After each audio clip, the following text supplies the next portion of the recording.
మీ కళ్లద్దాలకు శాశ్వత పరిష్కారం కేవలం 9,999 రూపాయల నుండే LASIK surgery American laser eye హాస్పిటల్లో.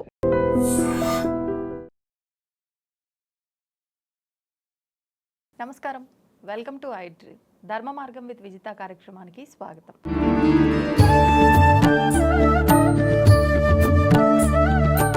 ప్రస్తుతం మనతో పాటు ఉన్నారు ప్రముఖ ఆధ్యాత్మికవేత్త జ్యోతిష పండితులు సుభాష్ శర్మ గారు. ఇప్పుడు గురుగారితో మాట్లాడి మరిన్ని విషయాలు తెలుసుకుందాం. నమస్కారం గురుగారు. శ్రీమాత్రే నమః అండి. శ్రావణ మాసంలో కలియుగ ప్రత్యక్ష దైవమైన వెంకటేశ్వర స్వామికి ఇలాల్చి మాలతో గనక మనం ఒక మాల చేసి వేసి ఆరాధిస్తే, అంటే శనివారాలు విశేషంగా మంచి అంటే లక్ష్మీ అనుగ్రహం ఉంటుందని, మనం చేస్తున్న పూజకి ప్రతిఫలం ఉంటుందని చెప్పి ఈ మధ్యకాలంలో వినడం జరిగింది. అసలు ఇలాల్చీకి వెంకటేశ్వర స్వామికి సంబంధం ఏంటి? ఇది నిజంగా నమ్మచ్చు అంటారా? మనం ఆచరించవచ్చు అంటారా? తప్పకుండా తెలియజేస్తారండి. ముందుగా వీక్షిస్తున్న ప్రేక్షకులందరికీ శ్రీమాత్రే నమః, శ్రీ గురుభ్యో నమః. శ్రీయకాంతాయ కళ్యాణ నిధయే నిధయే రతినాం శ్రీమద్ వెంకటనాథాయ శ్రీనివాసాయ మంగళం. అంటే యాలాకులు అనేటటువంటివి గనక గమనిస్తే, యాలాకులు ఎక్కువగా సుగంధ ద్రవ్యాలలో విపరీతంగా వాడుతూ ఉంటారు. వెంకటేశ్వర స్వామి అలంకార ప్రియుడు అని చెప్పి ప్రతి ఒక్కరికి తెలుసు. స్వామివారికి ఎంత అలంకరిస్తే అంత ముగ్ధ మనోహర రూపంగా కనిపిస్తూ ఉంటాడు. ఇక్కడ మీరు ఇంకోటి గమనిస్తే, మన తిరుపతి లడ్డూలో కూడా యాలాకులు లేకుండా మీకు తిరుపతి లడ్డే తయారు కాదు. యాలాకులు అనేటటువంటి సుగంధ ద్రవ్యాలలో ఒకటి అనేటువంటిది. అలాగే స్వామివారి యొక్క కైంకర్యాలలో మీరు గమనిస్తే గనక అనేక రకాలైన సుగంధ ద్రవ్యాలతో స్వామివారిని అర్చిస్తూ ఉంటారు, అభిషేకిస్తూ ఉంటారు, పూజిస్తూ ఉంటారు. స్వామివారికి వాడేటటువంటి నీళ్ళు ఉత్తవి కూడా ఉండవు. తప్పకుండా అందులో సుగంధ ద్రవ్యాలు వేసే స్వామివారికి అభిషేకం చేస్తారు. మామూలుగా మనం ఇతర దేవాలయాల్లో ఖాళీ నీటితోనే అభిషేకం చేస్తున్నాం, కానీ తిరుమలలో అలా కాదు. తప్పకుండా నీటిలో అనేక రకాలైన సుగంధ ద్రవ్యాలు వేసి స్వామివారిని అభిషేకిస్తారట. అందులో ఒకటైనటువంటిది యాలాకులు.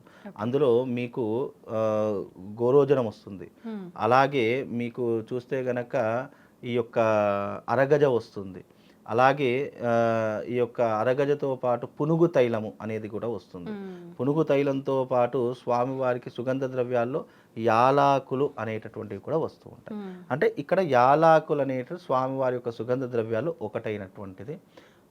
అలాగే ఈ అలంకరణలో భాగంగా కూడా కొంతమంది ఈ సప్త శనివారాల వ్రతాలలో కానీ, లేదు ఈ శ్రావణ మాసంలో వచ్చే వెంకటేశ్వర స్వామి వ్రతాలలో కానీ చాలామంది యాలాకుల మాల వేస్తూ ఉంటారు. అంటే స్వామివారికి అనేక మాలలో ఇది ఒకటి అని గుర్తుండడానికి. అలాగే ఈ యొక్క సుగంధ ద్రవ్యాలు అనేటటువంటివి దేనికి ప్రతీక అంటే, స్వామివారి యొక్క వక్షస్థలంలో ఎప్పుడు లక్ష్మీదేవి కొలువై ఉంటుంది. లక్ష్మీదేవి, నేను గత వీడియోలో చెప్పాను, లక్ష్మీదేవి ఎక్కడెక్కడ ఉంటుందంటే, ఎక్కడైతే సుగంధ ద్రవ్యాలు వెదజల్లుతూ ఉంటారో అక్కడ లక్ష్మీదేవి తిష్ట వేసి కూర్చుంటుంది. కాబట్టి యాలాకులు సుగంధ ద్రవ్యాలను ఇస్తుంది. కాబట్టి లక్ష్మీదేవి మన ఇంట్లో స్థిరంగా ఉండడానికి స్వామివారికి వేసేటటువంటి మాల యాలాకుల మాల, అంటే ఈ ఇలాయచీల మాల. అది వేయడంలో భక్తి అనేటటువంటిది ప్రధానంగా తీసుకోవాలి తప్ప, ఇది వేస్తేనే లక్ష్మీదేవి తిష్టగా కూర్చుంటుంది అనేటటువంటిది కాదు. కాకపోతే ఆ అమ్మవారికి ఒక సుగంధ ద్రవ్యాలలో ఇది ఒకటి అని అర్థము. అందుకే భగవంతుడికి వాడే ప్రతి ఒక్క దాంట్లో సుగంధ ద్రవ్యాలు తప్పకుండా వస్తాయి. అందులో యాలాకులు ఒకటి. ఆ మాల వేస్తే ఇక్కడ భగవంతుడు సంతోషిస్తాడో లేదో తెలియదు, భక్తుడికి మనస్సు ప్రశాంతంగా ఉంటుంది. అబ్బా, నేను ఈరోజు స్వామివారికి ఇష్టమైనటువంటి ఒక మాల వేశాను అనేటటువంటిది మనిషికి ఒక సాటిస్ఫాక్షన్. అంటే ఇక్కడ రెండు రకాలైనటువంటి విధానాలు ఉంటాయి కలియుగంలో. భగవంతుడికి సాటిస్ఫాక్షన్ చేయాలి అంటే, భగవంతుడిని ప్రసన్న చేసుకోవడానికి మనం చేసే ప్రతి ఒక్క పూజ, ప్రతి ఒక్క అలంకరణ, ప్రతి ఒక్క విధానము భగవంతుడు ఎప్పుడెప్పుడు మన మీద దయ కల్పిస్తాడు అనేటటువంటిది ఒక మార్గం అయితే, అరే ఈ రోజున భగవంతుడికి ఇష్టమైనది వేశాను కదా, తప్పకుండా భగవంతుడు మనకు అనుగ్రహిస్తాడని మనలో ఉన్నటువంటి సాటిస్ఫాక్షన్ ఒకటి.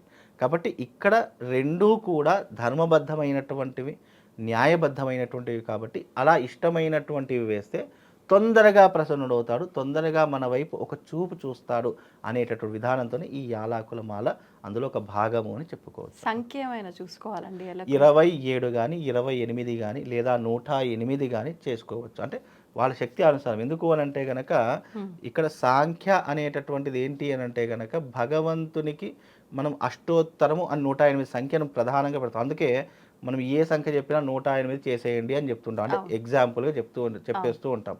108 తమలపాకుల మాలలు, 108 వడమాలలు, 108 యాలాకులు, 108 లవంగాలు, 108 మిరియాలు, ఇలా 108 సంఖ్య అనేటటువంటిది అదృష్టమైనటువంటి. అందులో వేదానికి కూడా అందులో ఒక అర్థం ఉంది కాబట్టి 108 ఒక దగ్గర చేస్తే 9 సంఖ్య వస్తుంది కాబట్టి 9 అనేటటువంటిది నవగ్రహాలకు కారణమవుతుంది, నవసిద్ధులకు కారణమవుతుంది, నవవిధములైనటువంటి జ్ఞానాలకు అలాగే అనేక రకములైనటువంటి కారణాలకు 9 సంఖ్య ఒక న్యూమరాలజీ ప్రకారంగా ఒక అదృష్ట సంఖ్యగా భావిస్తుంటారు. అందుకే 27 అయినా అలాగే 28 అయినా పెట్టుకోవచ్చు. అలా 108 కానీ అది మనిషి యొక్క యథానుసారం వాళ్ళ యొక్క మనస్సుకి ఏదైతే ప్రశాంతతనిస్తుందో, ఏదైతే మనసులో ఒక కోరిక వస్తుందో దాని ప్రకారంగా మాల వేయొచ్చు అనేటటువంటి శాస్త్రం అండి. ఇప్పుడు ఇవాళ శనివారం అనుకోండి, ఈరోజు పూజలో స్వామికి ఆ మాలని ధారణ చేశాం. ఆ మాలని మరుసటి రోజే తీయాలా, లేకపోతే అసలు ఎప్పటి వరకు ఉంచొచ్చు? తీసిన మాలని ఏం చెయ్యాలి? ఇది చాలా మట్టుకు దీంట్లో ఒక రహస్యం చెప్తాను. ఎప్పుడైనా సరే ఒకసారి భగవంతునికి అలంకరణ చేశాము అని అంటే అది తప్పకుండా తెల్లవారు తీసేయాలి. అది చాలామంది కొంతమంది ఏమనుకుంటారంటే, అరే పూలు ఫ్రెష్గా ఉన్నాయి కదా, సర్లే ఇంకో 2 రోజులు ఉండనివ్వండి. అరే మనం పెట్టిన ఆకులు తమలపాకులు కానీ మామిడి తోలు కానీ చాలా ఫ్రెష్గా ఉన్నాయి కదా, ఇంకో 2 రోజులు ఉండడం తప్పేం లేదు. దీపపు వత్తులు చాలామంది అయ్యో ఇది కొంచెమే కాలేదు కదా, ఇదే కొంచెం పైకని చెప్పేసి నూనె పోసేసి దీపాన్ని వెలిగిస్తేస్తారు. ఇలా చాలామంది చేసే పొరపాట్లు ఇవే. భగవంతుడికి ఏదైతే మనము మాల కావచ్చు, పూలమాల కావచ్చు, యాలాకుల మాల, సంథింగ్ ఏదైనా ఒకసారి పెట్టామంటే మరుసటి రోజు తప్పకుండా తీసేయాలి. దాన్ని మలినము అని అంటూ ఉంటాం. అదే ఈరోజు నేను స్నానం చేశాను, రేపు పొద్దుగా ఈరోజు కూడా ఫ్రెష్గా ఉన్నాను కదా అని చెప్పి స్నానం చేయకుండా అయితే ఉండం కదా, మనము అలంకరణ చేసుకోకుండా అయితే ఉండం కదా. అలాగే భగవంతుడి విషయంలో కూడా అలాగే. అంటే ఈ యొక్క అలంకరణ అనేటటువంటిది ఇప్పుడు మీరు ఏ దేవాలయంలోనైనా చూడండి, నిన్న పెట్టినటువంటిది ఈరోజు మళ్ళీ మనకు కనిపించదు. బికాజ్ అది నిర్మాల్యము. మళ్ళీ మీరు ఎప్పుడైనా గమనిస్తే ఎందుకు అది నిర్మాల్యము అని అంటే, భగవంతుని చూడడానికి అనేక కళ్ళు, కొన్ని పాజిటివ్ ఉంటాయి, కొన్ని నెగిటివ్ ఉంటాయి, కొన్ని దుష్టశక్తులు ఉంటాయి, కొన్ని మంచి శక్తులు ఉంటాయి. ఇలా భగవంతుడి దగ్గర కోరుకున్నటువంటి కోరికలన్నీ కూడా ఏమవుతాయి అంటే అవి ఆ విగ్రహం మీద ఎఫెక్ట్ పడిపోయి తాను శరీరం మీద వేసినటువంటి పూలన్నీ కూడా మాలిన్యంగా మారిపోతూ ఉంటాయి. అందుకే వాడిపోవడం కానీ, ఏ పుష్పమైనా సరే చెట్టుకుంటే అది చెట్టుకు ఇంకో 2 రోజులు ఉన్నా అది ఫ్రెష్గానే ఉంటుంది. గులాబీ చెట్టు అనుకోండి, ఒక పువ్వు పూస్తుంది, ఒక 2 రోజులు తెంపకపోయినా అది అలాగే ఉంటుంది తప్ప ఎలాంటి వాడదు. కానీ ఒక్కసారి తెంపి 1 గంట 2 గంటలు లేదా 1 రోజు లేదా నెక్స్ట్ డే అది వెంటనే వాడిపోతుంది. అంటే అది ఆయా పుట్టిన దానికి ఉంటే కనుక అది ఫ్రెష్గా ఉంటుంది.